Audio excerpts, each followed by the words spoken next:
And what I started with were Pop-Tarts. So I wrote in this article 10 or 12 years ago. Are you telling me you're the father of Pop-Tarts too?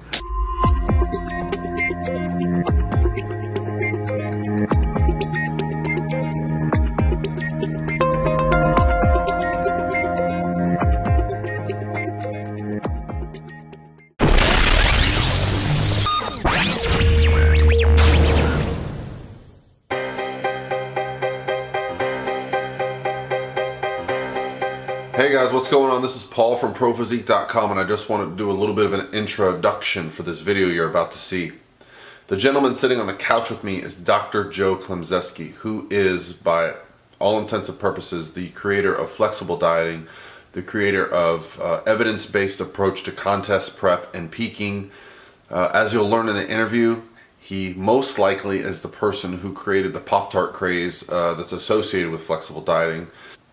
I also learned later on, after we shut the camera off, that he was the first person to discuss metabolic building, or reverse dieting as we currently know it, as well. So, such a well-rounded guy, and just want to do an introduction. I'm really thankful that he spent this time. You know, we were roommates for the camp, but we didn't get to talk much. So taking that time to do this video was awesome. So I really hope you guys enjoy. Please comment questions below, and if you want to get Joe on more of this stuff, let me know, because you know, I'll make it happen. Hey guys, what's going on? This is Paul Ravella from ProPhysique.com, and this weekend I'm in Tampa for the Lane Norton VIP Muscle Camp. This is actually the 5th year of the camp, and Lane brings in some of the utmost experts in the world of fitness, nutrition, strength and performance, and just anything related to the fitness world that we live in. And the first year we did this, there was one person I was particularly excited to meet, and that was Dr. Joe Klemczewski, who's here with me now, because he was Lane's first coach, and he was the one that introduced Lane to so much of what he is so famous for now. I don't know if you want to take all the credit for that, because some of it, but regardless, Joe is someone I've always looked up to, and to be fair, quite intimidated by when I first met, but after getting to know him for a few years, he's still someone I look up to, but even more so now because I've learned so much more about him, and he's multifaceted, just very interesting guy. But for the perspective of this video, I think I would like to talk about flexible dieting and its history, which probably isn't that well known. I don't think it's like a documented thing, but from the perspective of physique athletes, it's not been around for very long.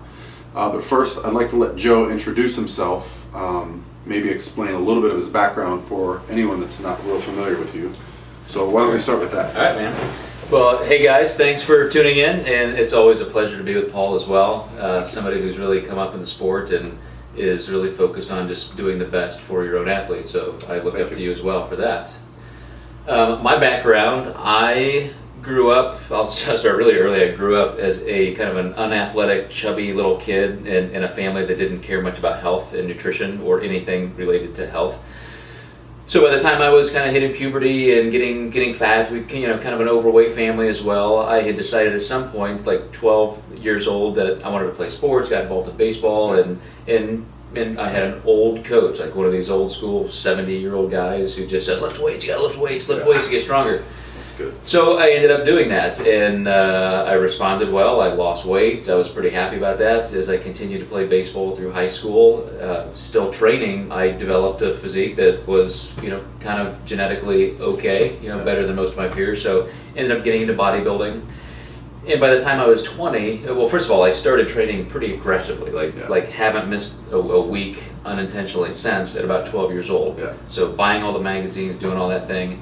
And so when I was 16, I said, well, I want to compete in my first show by the time I'm 21. I wanted to become a pro by the time I'm 30. And you laugh at this one, I wanted to be Mr. Olympia, right? Sure. I was still that delusional kid that thought anybody could do that. But I actually did my first show when I was 20. And just a few years later, I remember I was in college, and I had met this guy who was some kind of a coach. People said, well, this guy helps people get ready for shows. And so, and somebody convinced me. This guy I competed with said, "You got to talk to him. You got to talk to him. You got to talk to him." Okay.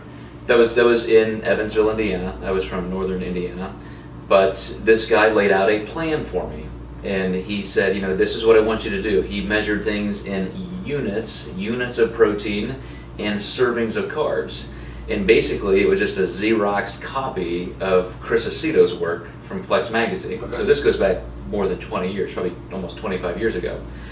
So I got involved in dieting that way, and there was just, kind of some questions I was asking. Hey, what about this food? Like, why isn't this on the list? Can I eat this? No, you can't eat it. It's not on the list. Well, why isn't it on the list? Right. And so I just mathematically started figuring out what ounces really meant according to food fact panels and all that kind of stuff. And I said, well, why can't I just eat the foods I want in this? And he just said, you can't do that. But I did it anyway. And But he didn't have a reason. He had no reason at all. And the more I got to kind of know what was happening in the industry, of course, people just use these exchange lists. Even at the time, a book that became pretty popular was Barry Sears, and he, in his zone diet called, blocks. He had blocks of this, and so everybody had these different exchange lists. Okay. And I just simply wanted the freedom to eat what I wanted as long as I could do the math. It Sure. didn't seem hard to me. So as long as it was a good food, just high Were quality. you studying nutrition at that time? Not at the time. I was in physical therapy school. Okay. So my first degree was in physical therapy. Started out in actually business and marketing, and then switched to physical therapy. And I went through this particular period of my contest life, in undergrad. So doing that. Had not yet catapulted into nutrition. I'm just curious because it seems like a little bit forward thinking, or at least on your part, not assuming that there were certain foods that were magic, as so many people assume early on in their nutrition careers. Like, there's a reason why you eat broccoli, because it has an impact that something else wouldn't have. So I was just curious where you got the idea, why can't I just eat what I want, as opposed to what was on the list? Yeah, it was probably just curiosity. Yeah. Why aren't these foods? What's wrong with this? Yeah. One of my things, it was funny because we went to, kind of a Sam's Club type place. Yeah. And I was eating these animal crackers because they were like 0 fat, and you could control how much carbs by whatever you were eating. So I thought, this is a good food. And he said, no, you can't eat that. You can't eat that. Like, well, why can't I eat it? So even down to vegetables, he had a very limited range of vegetables, like green beans, green beans, green beans. And I wrote this story for the If It Fits site. I wanted peas. Yeah. For some reason, I like peas. I'm like, why can't I eat peas? And so again, that's a higher starch type vegetable, but so I just ate less of them, but I ate peas. So at what point did you start coaching athletes yourself? Since I started competing early, at about age 20, I was already just insatiably curious about how these other people were so good. My genetics were just kind of average, and I would compete against these monsters. So I was kind of like a young journalist. I was asking them questions. What do you do? What do you do? What do you do? Yeah. And I didn't really have the science background yet, but I was kind of looking for that magic formula. And by the time I had graduated PT school, I was really enveloped in bodybuilding as just a self-indulgence, a sport that I wanted to do. So that's what I went on and got my master's in health and my first doctorate in nutrition, purely for those selfish reasons. I just wanted to be a better bodybuilder, and I was fascinated by it, so I went to school, never planning to do anything with it. And then in that process, people started reaching to you saying, would you help me? Because you had attained a lot of success, or at least learned how to reach success? Yeah, I think personally, as I started improving and getting better and sharing that information, then people would ask questions. And at some point I remember just offering assistance to a friend. Hey, you're a phenomenal bodybuilder. Yeah. We've been competing against each other for years. And he had just won his pro card, and he didn't look very good. He didn't look as good as I knew he could. And I had already been improving, doing well. I was already keeping water in, I was keeping sodium in, I was doing all those things that were counterintuitive to the industry. But with my newfound knowledge and physiology, none of that stuff made sense. So I kept seeing these people underperform.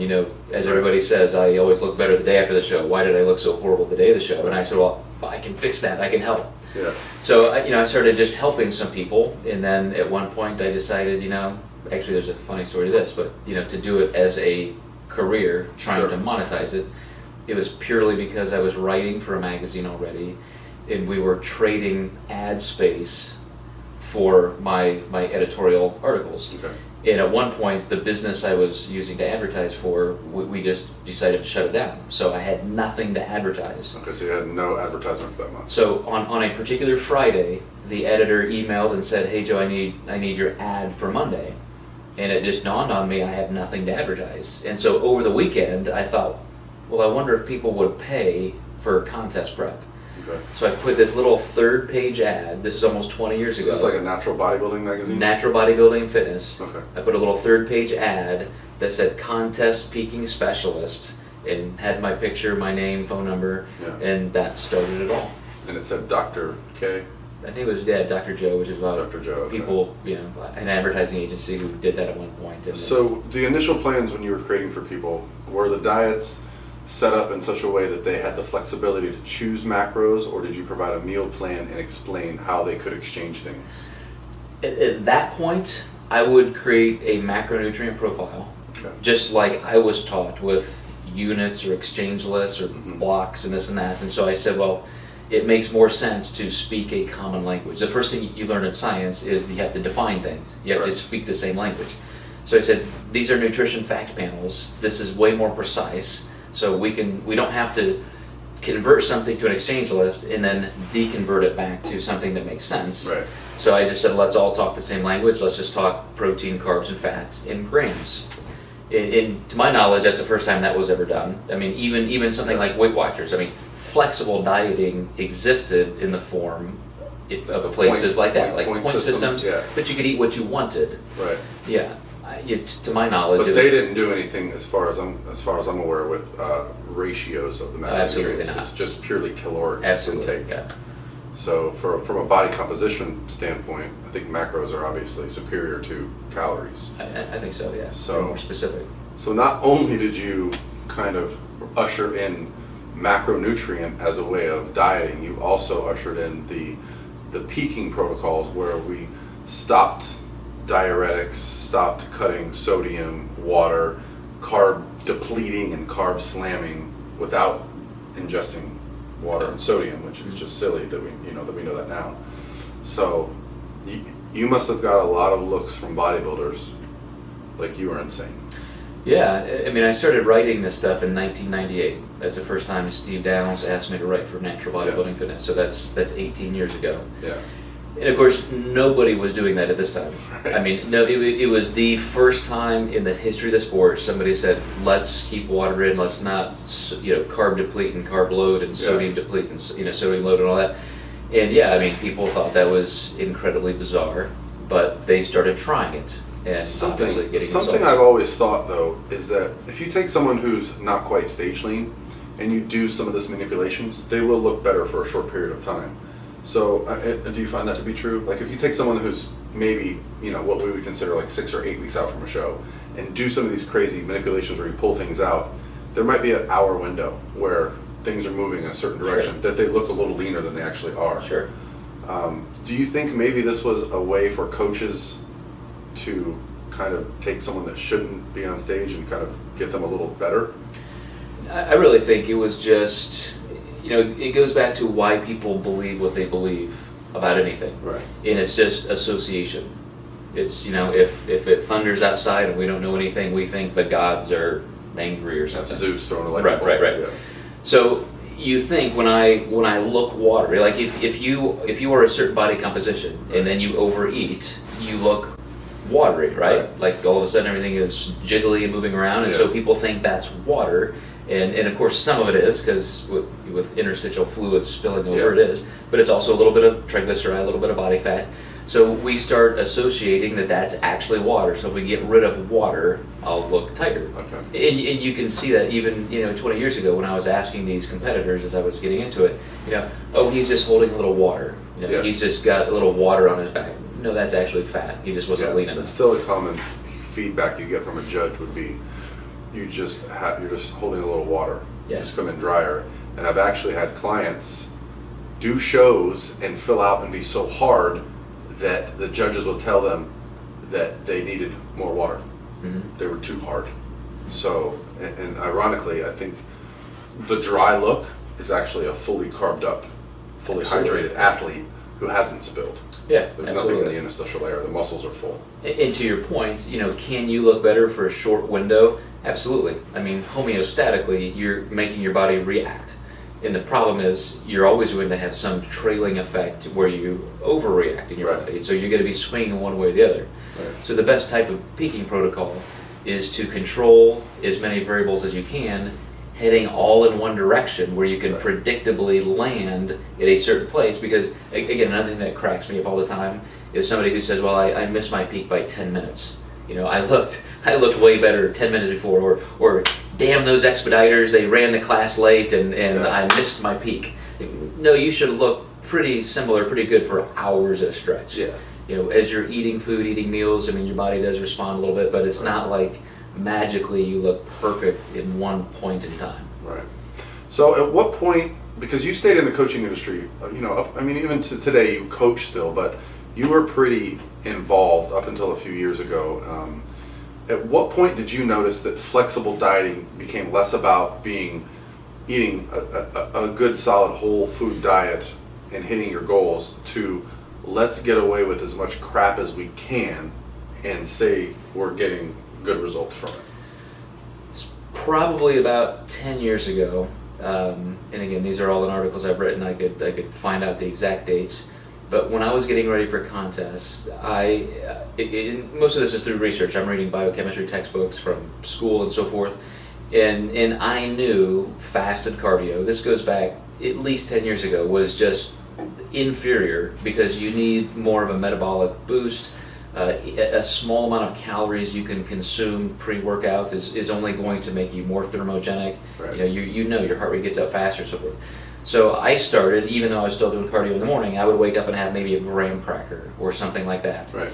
Or even just a chocolate chip cookie. Yep. So I might have 20, 25 calories and so forth, and I noticed I'm getting a way better effect. So I started doing that also for my pre-workouts. And what I started with were Pop-Tarts. So I wrote in this article 10 or 12 years ago. Are you telling me you're the father of Pop-Tarts too?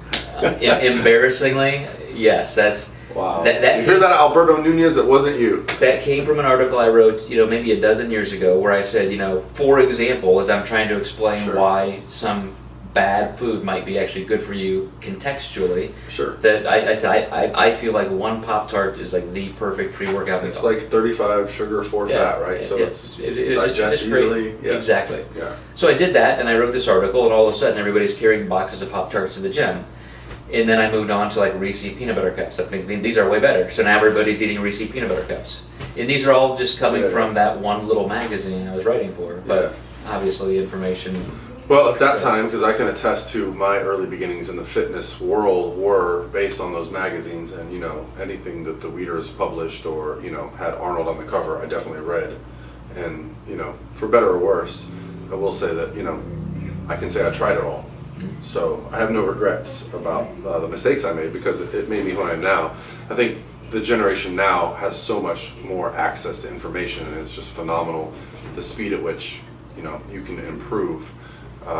But the fact that it doesn't seem like that long ago, but it seems like ancient history at the same time.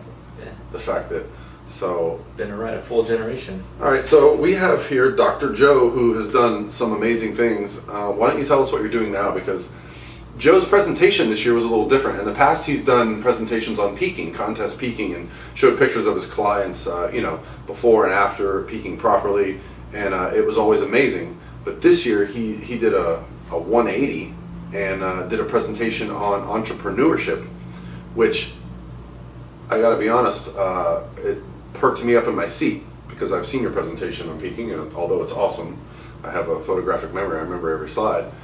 The entrepreneurship is something that I'm personally interested in because I'm an entrepreneur now, technically. I run my own business, as a coach, and there's many things that I'm getting involved in that I'm interested in. And so, why don't you explain just briefly how that transition came from becoming the top coach in the industry? Because without a doubt, Dr. Joe was at one time and could still be if he wanted to be the #1 coach in the industry.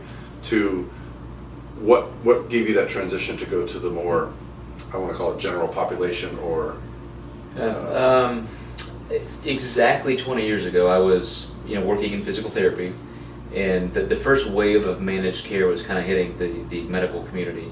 And I wasn't happy any longer with just a decreasing amount of time I could spend with my patients and really helping them one-on-one. I really did a lot of manual orthopedic physical therapy, and I just couldn't do that anymore. So I had won my pro card with the WNBF, and I had just finished my first doctorate, and I was becoming, again, more disillusioned with physical therapy. So I thought, I just want to do something entrepreneurial. I was looking to get out of northern Indiana and do something. So a friend of mine was managing a small private gym in Evansville, Indiana, and he presented me this opportunity. He said the owner of this gym, who he had put it in this corporate building, wants to sell. He said, I'm not in a position to buy it. I'm getting ready to leave town. I think it'd be perfect for you. Yeah. And it was just the right thing at the right time, so I bought this gym. So all of a sudden I'm 27 years old, and I leave everything behind and take a risk on this gym. And it was one of the best and worst decisions ever, because I had no idea what I was doing. And as revenue was in decline, I had no idea how to manage a business. I ended up having to get a job as a physical therapist to support my business. So I'm working part-time, trying to run a business full-time. So I'm learning about business the hard way. And gradually, things turn around, and I start creating nutrition programming. I'm doing all these things, and we grew our staff, grew our revenue by over 700% in 2 years. And I started learning that nutrition was a key piece. People come to any fitness professional not necessarily because they want to bench press 400 pounds or hurt or get sore or learn how to do anything in the gym. They just want to lose weight and they want to feel better. That's what the general population wants. So whether they go to a big box weight loss chain or they go to a gym, something like that, they all want the same thing. So I started achieving that through nutrition programming. And I realized very quickly that even though my fun career and hobby as a bodybuilder was just that, if I want to make it in business, I have to have a better, more focused target. What would you say the percentage of the population is interested in physique competition? At one time I tried to calculate this, and I think it's like a millionth of 1%. I mean, that's how many less people. Less than 1%. Yeah, less than 1% of people will ever get on a stage. How many people are interested in nutrition? 60% of people spend money dieting every year. Wow.